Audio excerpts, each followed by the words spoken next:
Всем привет! Проснулись и улыбнулись. Ну а мы сегодня приехали в приют для домашних животных. Собачки и кошки. Будет интересно вообще, как процедура усыновления собаки происходит. Да и в целом просто как волонтеры погулять с собачками и познакомиться с ними. Да? Да.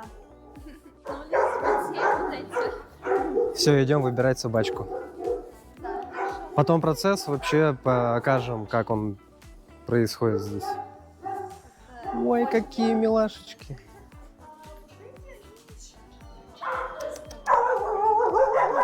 Вот позерки, а.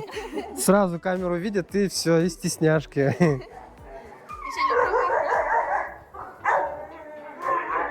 В общем, такие эмоции крутые вообще. Это очень классно.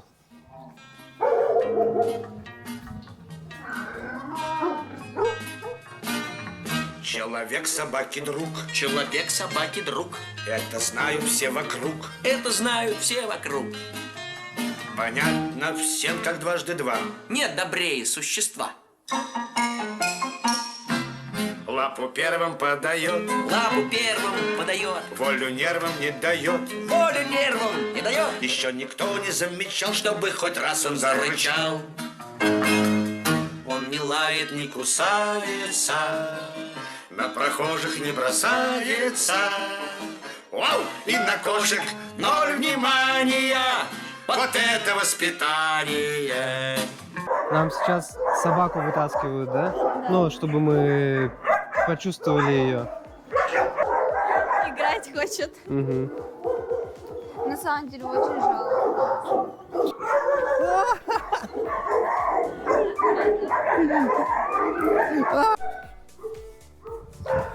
Все, в общем, выгуливаем наших двух собачек, которые совсем не домашние, а просто супер-мега две ракеты.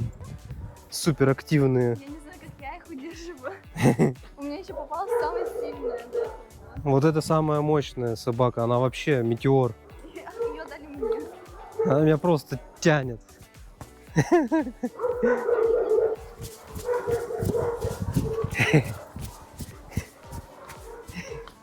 Нам, в общем, дали собачек, чтобы мы с ними погуляли. Ну, в общем-то, привыкли к собакам.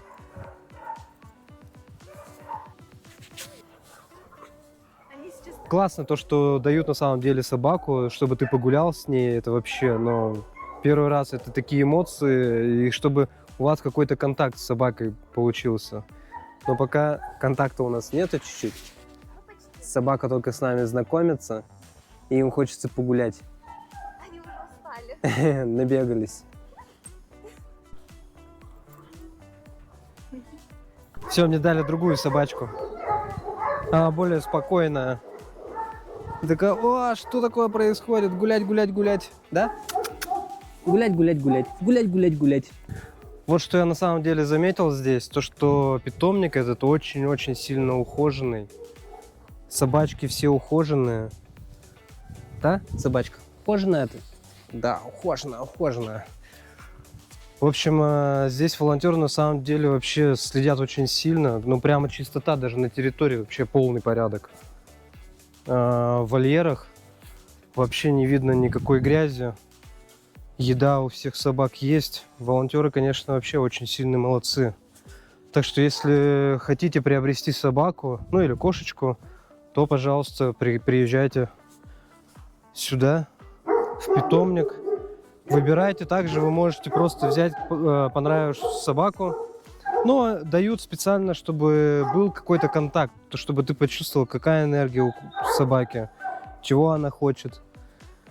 Ваша это собака или не ваша. Так что на самом деле стоит даже приехать помочь. Также вот, ну, просто приезжайте и гуляйте, потому что иногда бывает не у всех есть время это сделать. Вот. Ну и также помочь волонтерам. Есть специальный фонд, можно отправлять как смс-кой, так и есть PayPal и банковским переводом. Это, конечно, на самом деле очень большая ответственность и работа, то что это нужно просто приехать и самим попробовать.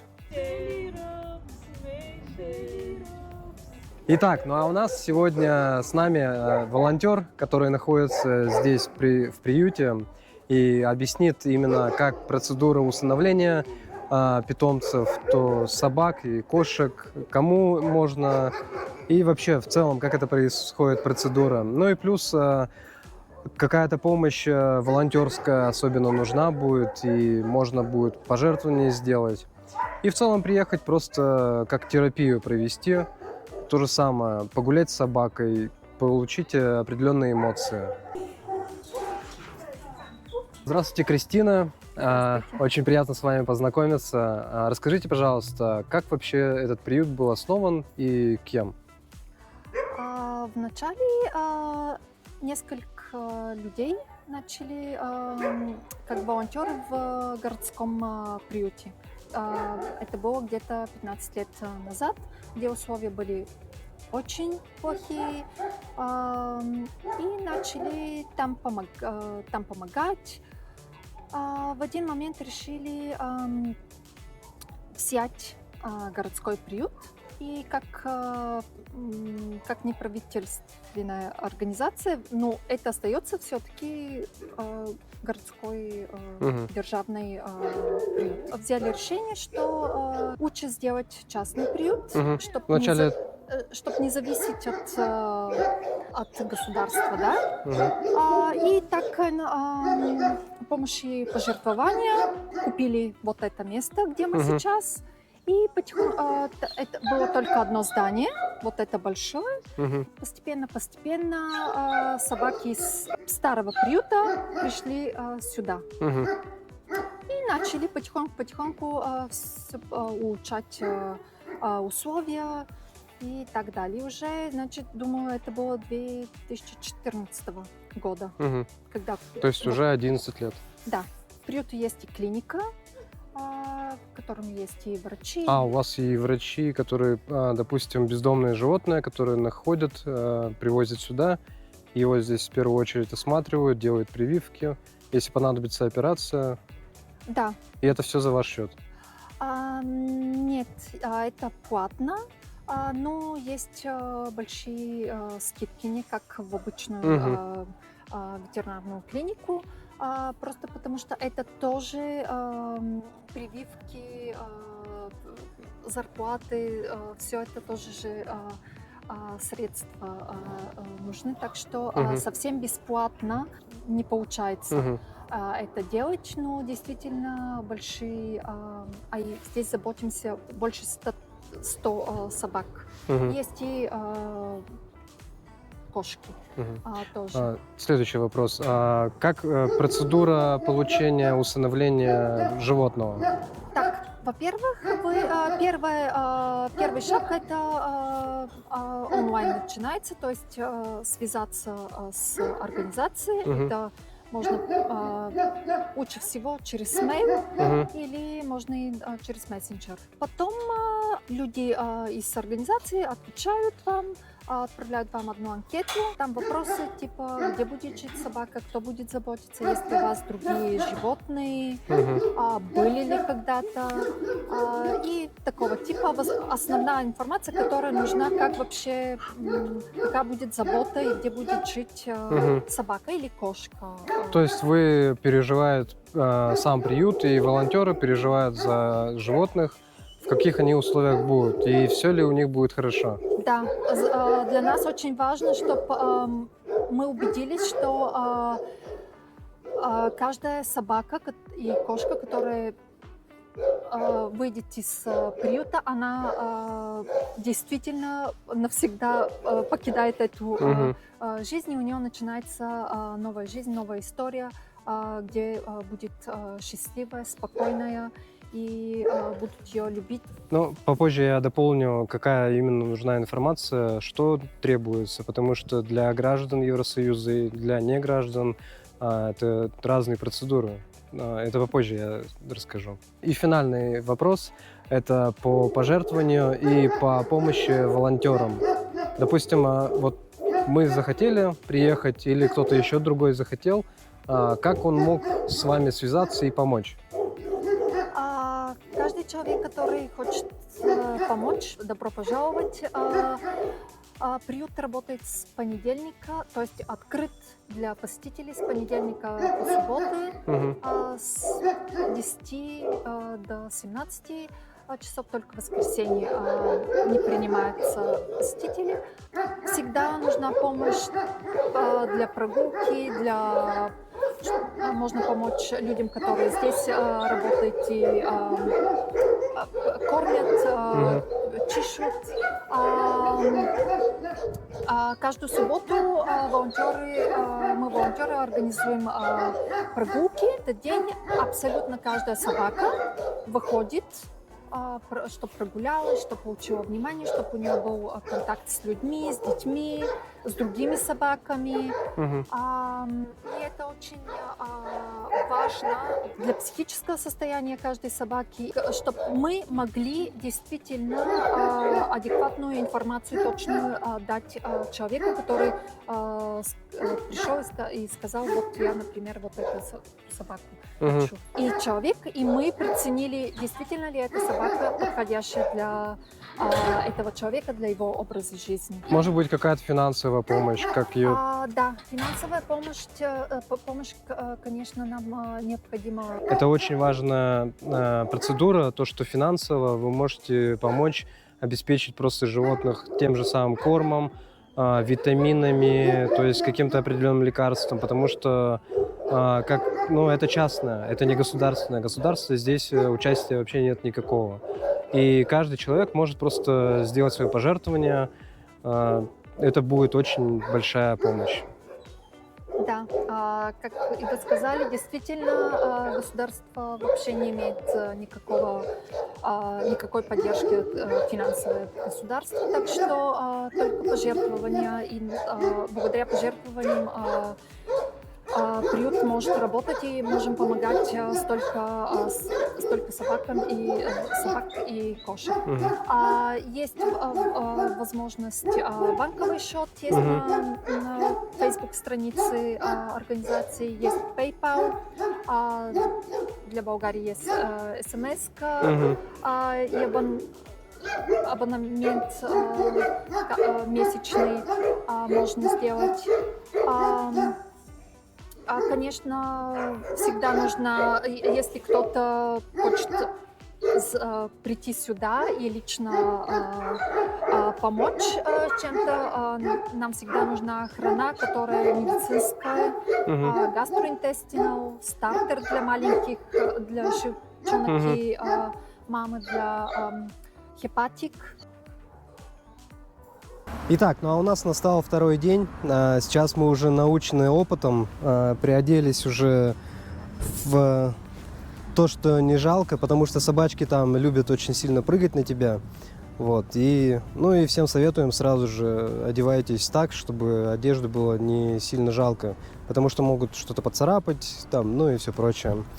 Все, доехали до метростанции Хаджи-Димитр. Отсюда отправляется 90 автобус, который прямиком довезет вас до приюта, до питомника. Ждешь собачек? Да. Как их не ждать? Они такие лапочки. Все, стоим, ждем.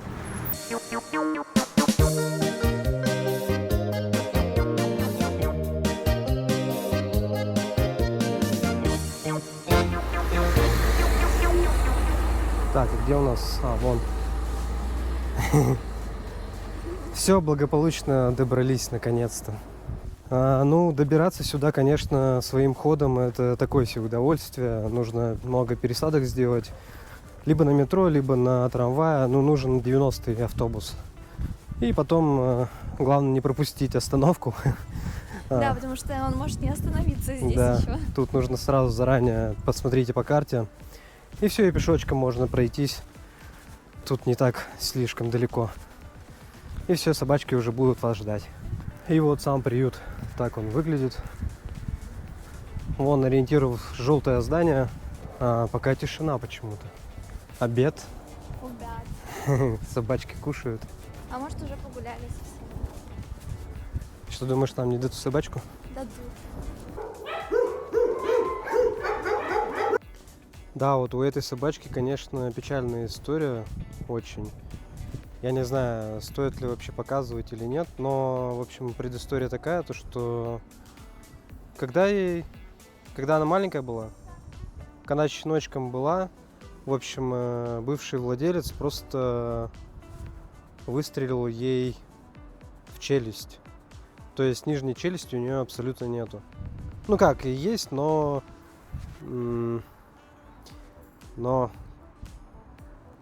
не знаю, так, наверное, не будет. Ну вот ее язык, вот видно чуть-чуть совсем. Но сказали то, что ей это никак не мешает сейчас. И ну, просто такие бывают тоже люди. То, что фу-фу-фу делают. А вот собачка, кстати, без одной лапки. Да, так что здесь очень сильно нужны волонтеры. В первую очередь это очень большая терапия. Когда на самом деле ты приезжаешь, ты чувствуешь собачек и ну как-то эмоции, особенно если у вас дети есть и просто приезжаете, гуляете с собаками, привыкаете к ним, потом берете их к себе. Но процедуру, я сейчас попозже процедуру в конце уже скажу, как процедура это происходит. В принципе, до этого волонтера она говорила в интервью, описывала, что как. Но сейчас попозже я все расскажу. А вот собачка тоже вот без челюсти, она мало, в принципе, доверяет людям. Она так, ну, с осторожностью относится к ним. Но она как встала, так и стоит, все, она больше это. Вот у нее язык просто, но она уже адаптировалась, привыкла ко всему. Ну, так настороженно, да, относится. Да, она такая прям интересная. Вообще с места не сдвигается, чтобы обратно вольер не забрали. Вот хитрюга. У меня, в общем, есть корм тут чуть-чуть. Аманда у нас не гуляет совсем с нами. Она только вот охотится за кормом. И как напала на меня сзади, то, что у меня в руке есть. А-та-та. Вы вообще, ребята, видели, нет? Размеры этого свинтуса. Офигеть. Маша, тут 4 тебя, если не 5. Итак, ну все, мы погуляли. Наконец-то все, вышли. Как у тебя впечатление? Да, конечно, мне понравилось. Все собаки такие разные. Вон одна упрямая попалась. Вторая, она домашняя, она жила дома. Поэтому, конечно, она такая ближе к человеку, можно так сказать. Итак, для того, чтобы усыновить или приютить собаку для неграждан Евросоюза, в обязательном порядке это нужна ID-шка, потом договор об аренде и соглашение вашего хозяина. Да, обязательно нужно. Они будут звонить, в общем, отсюда, когда приезжаете, они будут звонить владельцу квартиры и спрашивать, действительно, разрешают или нет. Вот, что там еще нужно было. И небольшое интервью, просто снять на видеокамеру за 30 секунд. Это просто именно для приюта, для офиса, чтобы они, представление имели, где собака будет жить, потому что они отрывают этих, животных собак как от сердца. Да, в интервью там нужно будет рассказать о месте работы, в каких условиях будет содержаться собака, будете ли вы вообще переезжать куда-то, или будете жить дальше в этой стране. Что еще? Так, о себе кратко. Да, в принципе, они молодцы в этом плане, то, что действительно они беспокоятся о животных, а не так просто лишь бы забрали. Нет, нужно, лучше всего приезжать по субботам, не один раз, не на эмоциях брать собаку. Да, потому что, кстати, это тоже обязательное условие, то, что вы должны приехать в приют 2 или 3 раза хотя бы. Да. Чтобы погулять с собакой и понять, вообще подходит вам собака, какая вам собака подходит. Вообще берете вы ее из жалости или просто потому что вы хотите завести себе друга. Угу. И причем, в принципе, когда ты приезжаешь, они сразу же начинают спрашивать, какая вам нужна собака, какие эмоции хотите получить. О, вот наш охранник. Голосистый. Они спрашивают активно, неактивно. В общем, они подбирают под ваши критерии. какая вам эмоционально подходит. Также хотел добавить то, что именно приюту необходимо, ну, и как всем приютам, в принципе, финансовая помощь это всегда. И дополнительно это, конечно же, волонтерская деятельность. То есть вы приезжаете, просто берете любую собаку, которая она не гуляла еще, и вам сразу же ее дадут, погуляете по территории, она тут с вами там потискается, в общем-то. Да, потому что собакам очень важно иметь контакт с человеком и вообще контакт с другими собаками. Это одно из... Мгм. Ну, в общем, волонтеров очень сильно не хватает, а для вас это будет огромная терапия. Ну, к примеру, также я говорил с детьми, если у вас есть дети, абсолютно приезжаете, ребенок, но это эмоциональная терапия, то есть она всем нужна, как и терапия с лошадьми, то же самое, да, как бы кто-то любит очень сильно кататься на лошадях. Хотя конюшни мы тоже попробуем потом попозже найти, показать. Да, потому что у них конюшня находится, оказывается, не здесь, а на горе, на Витыше, Мгм. где мы узнаем попозже. Да. Там у них и козы, и лошади, и еще кто-то есть. О, А вон тоже охранник. В общем-то, и если вам не сложно будет, когда вы приезжаете, допустим, как волонтер, возьмите корм медицинский. Это для, ну, где продают корма для животных, они знают то, что просто говорите, мы хотим корм для приюта, они сразу же дадут медицинский, потому что это для это пищеварения, после да, операции. после операции. Они Полезно. приюта не закупают корм, но закупают, Обычный корм, обычный? который собаки кушают повседневно, да. и им выходит это намного дешевле, потому что они покупают оптом. Но есть специальные корма, которые стоят дороже, и приют, по сути, не может себе позволить очень много его закупать. Мгм. Так что вот, все, всем спасибо за просмотр, до новых встреч, пока-пока.